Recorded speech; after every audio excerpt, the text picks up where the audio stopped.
வந்ததுதானே சீரழிஞ்சு கிடக்கு. ஏன் கேட்க அவ அன்னைக்கு பெசலா பொங்கிட்டா ஒரு சோத்த. சரி. இருக்க முருங்கைக்காவை எவன் வீட்டுல மரம் வெட்டினாம்னு எனக்கும் தெரியல. இருக்க முருங்கை மரத்துல உள்ள கொலை கொப்பு காய அனைத்தையும் போட்டு சோறு பொங்கிட்டா. குக்கர்ல எவன் வீட்லயும் நெல்லிக்காய் வெட்டிருக்கான். நெல்லிக்காய் மரத்துல நெல்லிக்காவெல்லாம் பறிச்சுட்டு வந்து ஒரு நாள் நெல்லிக்காய் சோறுங்க. சரிதான். என்ன கொள்ளதுக்கு என்னென்ன ரகம்லாம் உண்டு அம்புடு செய்தாப்ப வர வர. அதான் உனக்கு ஊருக்க ருசியா சோறு போடுதாங்கல்ல. அவ செல்ல வச்சுக்கிட்டுல எனக்கு சோறு பொங்குதா நான் விளங்காம போட்டு. செல்ல வச்சுக்கிட்டு. ஆமா செல்ல வச்சுக்கிட்டு செல்ல பார்த்து சோறு பொங்குதா. சீரழிஞ்ச செல்லாலதான் எல்லாரும் சீரழிதாங்க. அந்த செல்லுல கடைசியில உப்பு போட சொல்ல மறந்துட்டான் அவளுக்கு. உப்பு போடாம பொங்கி இறக்கிட்டாளா? இவ பொங்கி இறக்கிட்டா நான் திங்க சப்புன்னு இருக்கு என் மரம் அடிச்ச மாதிரி. அதாவது பரவாயில்ல, தாளக்கார தம்பி பொண்டாட்டி செல்போனை பார்த்து பாயாசம் வச்சா பாத்துக்கோ. ஏன் கேட்க அவ பாயாசத்தை. ஆஹா. அதான கேட்டா அவளும் பாயாசம் வச்சா என் கொழுந்தியா. சரி. ஆனா அவ வீட்டுல பாயாசம் குடிச்சு எனக்கு தலை பொங்க பொடி அவ வீட்டுல தான் கூப்பிடுந்தான். சரி.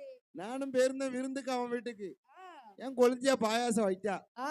அந்த எனக்கு பாயாசம் வச்சா எல்லாம் செஞ்சா கறி கறிலாம் வச்சுட்டா பாத்துக்கோ. சரி. அடுப்புக்குள்ள நின்னுக்கிட்டு சத்தம் கேக்கு கிச்சன்ல நின்னு. என்னய்யா? பாயாசம் ஒரு தடம், பாயாசம் 2 தடம், பாயாசம் 3 தடங்க. அது என்னப்பா ஏலமா விட்டுக்கிட்டு இருக்கா? என்னன்னு கேட்க அவ புக்க பார்த்து பாயாசம் வச்சிருக்கா. சரி. சீனி போடவும் சர்க்கரை போடவும் எல்லாம் போட்டுட்டு கடைசியில ஏலம் போடவும் ஏலக்காய் போடணும் சொல்லாம ஏலம் போட்டு இறக்கவும் சொல்லிருப்பா.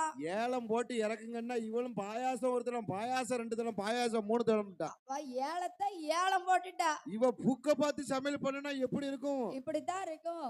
ஏலம் போட்டு தான் இறக்குவா எல்லாத்தையும். அப்பேர்பட்ட நாகராஜ மன்னடத்தில் நாகக்கண்ணி வெண்கொடியா. அந்த நாகராஜ மன்னனிடம் நாகக்கண்ணி வெண்கொடியானவள். என்ன? நானும் இன்று கிடைத்து விடும் நாளை கிடைத்து விடும் என்று இதனால் இதுவரைக்கும் உங்களை எண்ணி எண்ணி நம்பி நம்பி இருந்தேன். உங்களை நம்பி 2 நாள் 2 பொழுது இருந்தாச்சு பாத்துக்கோங்க. இனிமேல் கிடைக்காதென்று தெரிந்து விட்டது. உங்களை நம்பினா எனக்கு பிள்ளை கிடைக்காதுன்னு இந்த தருணம் தெரிஞ்சு போச்சு. ஆகையினால்